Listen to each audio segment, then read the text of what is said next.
Coach, cross-country season begins on Friday. Just kind of give us like that opening statement about this week, what you're looking for this weekend as the team lines up the first time. All right. Well, we have a lot of newcomers this year, so we lost 3 of our top 7 from last year's podium team. So excited to kind of see where we're at. We've got probably 3 significant newcomers that are capable of contributing to our team, and then our returners from last year who've made a ton of progress. So excited obviously to get things rolling and get a peek at the Pac-12 championship course. Can you go through those 3 newcomers that you think can have an impact this year? Sure, yeah. So we have Moira O'Shea. She's a transfer from Penn State.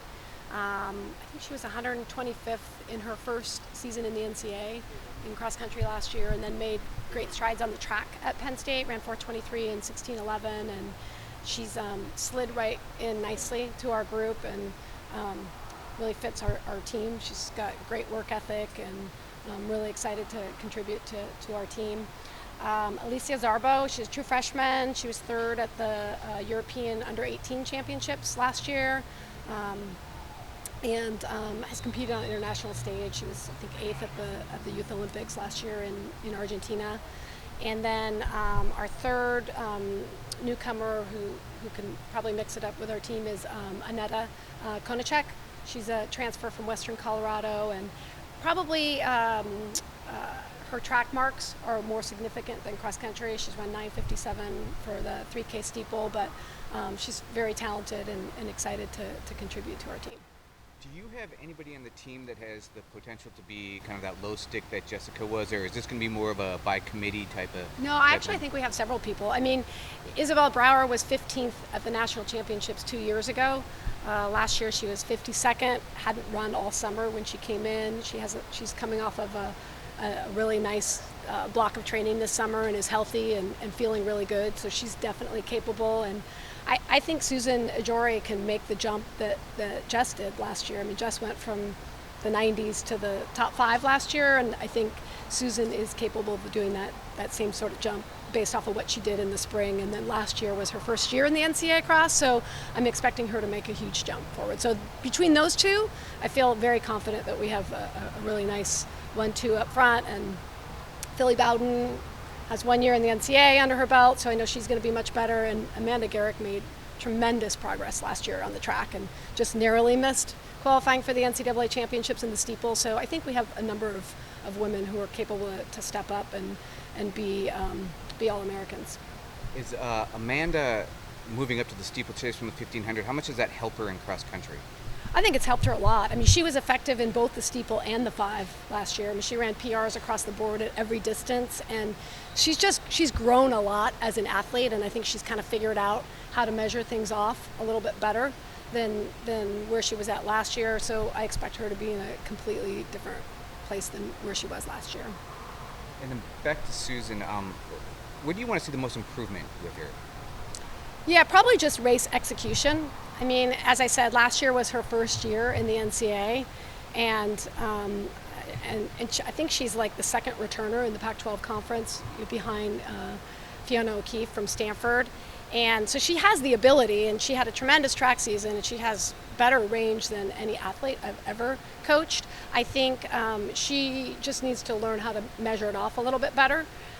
But with a year under her belt, she has a much better feel, and she's aerobically, she's light years ahead of where she was 1 year ago. Speaking of a much better feel, what's it like for you coming into this season versus last year when you were kind of just showed up just right before the start of cross country season? Yeah, it's really nice. I mean, I was really fortunate. We had a great group last year, and I think our team culture was really strong last year, but it's exciting to build off of that this year. And just knowing the lay of the land in terms of training. I mean, last year a little bit disorienting because you don't know where anything is, and now we have a much better idea of where the places are that we want to go train and where can we get the most out of our athletes. And then just knowing the athletes better. I mean, last year I knew two women and that was it, and now you have a much better idea of your returners and also how to help those newcomers transition to Oregon. So I'm sorry. What do you know about the competition you'll see on Friday?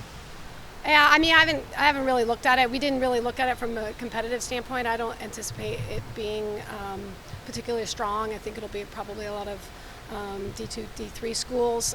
Our purpose of going there is just to get a peek at the Pac-12 championship course. So, we'll just use it sort of as a rust buster and a training tool and get used to the course. I was going to say, as far as a tune-up goes, I mean, what do you look for just on how you're going to evaluate your athletes? Because you mentioned it's a bit of a rust buster. Yeah, I mean, honestly, it'll be really mostly just execution as a team, and that's our focus. It's so early. I mean, we just reported. We haven't. Today was our first, what I would call a workout. So, I mean, honestly, we're gonna treat it as a training tool and get better at execution as a team and as a unit, and then get a nice block of training in up at Sun River before we come back for the real fun at Dillinger.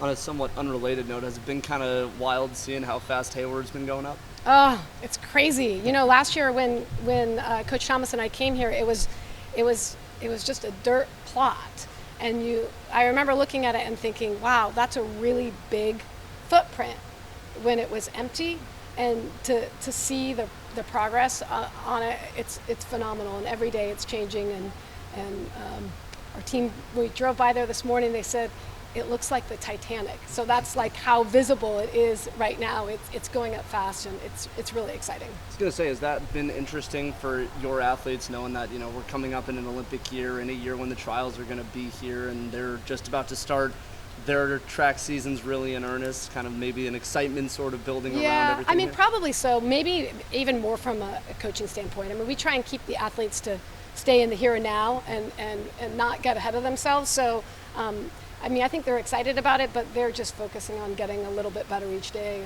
and just get ready for the championship season and cross, and then we'll look to track.